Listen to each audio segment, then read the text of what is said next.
ఈ ఐపీఎల్ 2025 అయితే రీస్టార్ట్ అయితే రేపైతే స్టార్ట్ కాబోతుంది. ఈ ఐపీఎల్ సీజన్ లో ఈ మ్యాచ్ అయితే ఓపెనింగ్ మ్యాచ్ అయితే జరిగిందో కేకేఆర్ వర్సెస్ ఆర్సీబీ, అదే రీమ్యాచ్ లో కూడా కేకేఆర్ వర్సెస్ ఆర్సీబీ మ్యాచ్ అయితే జరగబోతున్నది. ఇక ఈ మ్యాచ్ లో జరగబోయే టాప్ 5 బ్యాటిల్స్ ఏవో ఈ వీడియోలో తెలుసుకుందాం. ఇక నెంబర్ 1 విషయానికి వస్తే విరాట్ కోహ్లీ వర్సెస్ సునీల్ నారాయణ్.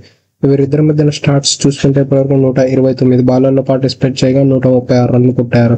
యావరేజ్ చూస్తే 34 ఉంది. స్ట్రైక్ రేట్ చూస్తే 105.4 ఉంది.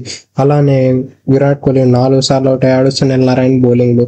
సునీల్ నారాయణ్ అయితే one of the greatest bowler. అతని మిస్టరీ మరియు అతని ఎక్స్పీరియన్స్ యాడ్ చేసి ఎటువంటి బ్యాటర్ అయినా బౌల్డా కొట్టించగలిగే కెపాసిటీ ఉన్న బౌలర్. ఈవెన్ విరాట్ కోహ్లీ చూసుకున్నా కూడా ముందైతే అతడు స్పిన్నర్లకు సరిగ్గా ఆడేవాడు కాదు. ఎప్పుడైతే అతడు 2021 నుంచి ఆ స్లాట్ స్వీప్ ఆడడం మొదలు పెట్టాడు, అప్పటి నుంచి స్పిన్నర్ల పైన ఆ స్ట్రైక్ రేట్ అనేది ఇంక్రీజ్ చేయడం కొంచెం మెరుగుపడింది. అంతకు ముందు అయితే అసలు అతడు స్పిన్నర్స్ పైన ఈజీగా అసలు బ్యాట్ అనేది కిందికి వచ్చేది కాదు. చాలా తడబడేవాడు స్పిన్నర్లు ఆడడంలో. అందులో అతడు లాఫ్టెడ్ షాట్ కొట్టడంలో క్యాచెస్ కూడా ఎక్కువగా లీక్ చేసేవాడు అప్పట్లో. ఇక బ్యాటింగ్ నెంబర్ 2 విషయానికి వస్తే అజింక్య రహానే వర్సెస్ కృణాల్ పాండ్యా. వీరిద్దరి మధ్యన స్టాట్స్ చూసుకుంటే ఇప్పటి వరకు 65 బాలర్లో పార్టిసిపేట్ చేయగా 73 రన్లు కొట్టాడు. యావరేజ్ చూస్తే 14.6గా ఉంది. స్ట్రైక్ రేట్ చూస్తే 112.3గా ఉంది. అలానే 5 సార్లు అవుట్ చేశాడు అజింక్య రహానే కృణాల్ పాండ్యాని. అజింక్య రహానేకి అయితే ఎప్పటి నుంచో స్పిన్నర్లను ఆడడం అయితే చాలా వీక్ అని. అతడు స్పిన్నర్లను కొడితే స్వీప్ లేదంటే లాఫ్టెడ్ షాట్స్, ఈ 2 షాట్లు మినహాయిస్తే అతడు స్పిన్నర్లు ఆడడం చాలా తడబడుతూ ఉంటాడు. ఈవెన్ అతడు సిఎస్కే గ్రౌండ్ లో ఎలా ఆడాడు, ఎలా సక్సెస్ఫుల్ అయ్యాడు అనేది ఒక మిస్టరీనెస్. ఎందుకంటే అక్కడ ఏ మైండ్ సెట్ తో బ్యాటింగ్ చేస్తాడు అనేది మనకైతే అసలే తెలియదు. కానీ అక్కడ సిఎస్కేలో చెపాకులు అయితే ఎలాగోలాగా సర్వైవ్ అయిపోయాడు. కానీ అతడు ఆ సీజన్ ఎక్సెప్ట్ చేసి వేరే సీజన్స్ లో ఎప్పుడు చూసా కూడా స్పిన్నర్లకు చాలా వరకు తడబడేవాడు. ఈవెన్ ఆ చెన్నైలో ఉన్నప్పుడు కూడా అంతో ఎంతో ఇబ్బంది పడేవాడు, కానీ దాన్ని నెగోషియేట్ కూడా అలానే చేసుకునేవాడు. వేరే కృణాల్ పాండ్యా విషయానికి వస్తే వీళ్ళిద్దరు ఫస్ట్ మ్యాచ్ తడబడినప్పుడు అయితే కృణాల్ పాండ్యా అజింక్య రహానేని అవుట్ చేశాడు. కాబట్టి ఆ కాన్ఫిడెన్స్ తో మళ్ళీ ఇంకోసారి కూడా అవుట్ చేసే అవకాశాలు లేకపోలేదు.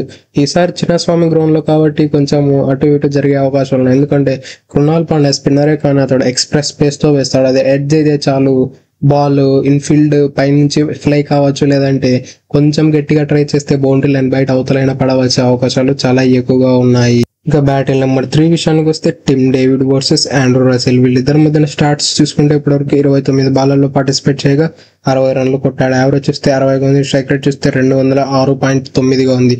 అలానే ఒకసారి అవుట్ ఆడాడు ఆండ్రూ రసెల్ బౌలింగ్ లో. టిమ్ డేవిడ్ అయితే ఆర్సీబీని లాస్ట్ 2 లేదా 3 ఓవర్లు అయితే ఆదుకుంటూ వస్తున్నాడు. అతనైన బ్యాటింగ్ తో అపోనెంట్ బౌలర్ అయితే చితక్ కొడుతున్నాడు. అతని రెప్యుటేషన్, అతని పేరు, అతని బౌలింగ్ స్కిల్స్ లేకుండా అతని బౌల్ ని బట్టి అతని ఇష్టం వచ్చినట్టు ఊది పడేస్తూ ఉన్నాడు. అలానే ఆండ్రూ రసెల్ కూడా డెప్త్ ఓవర్స్ లో మంచి బౌలింగ్ వేస్తూ ఆ యార్కర్లు అయితే చాలా మంచిగా ఎగ్జిక్యూట్ చేస్తుంటాడు.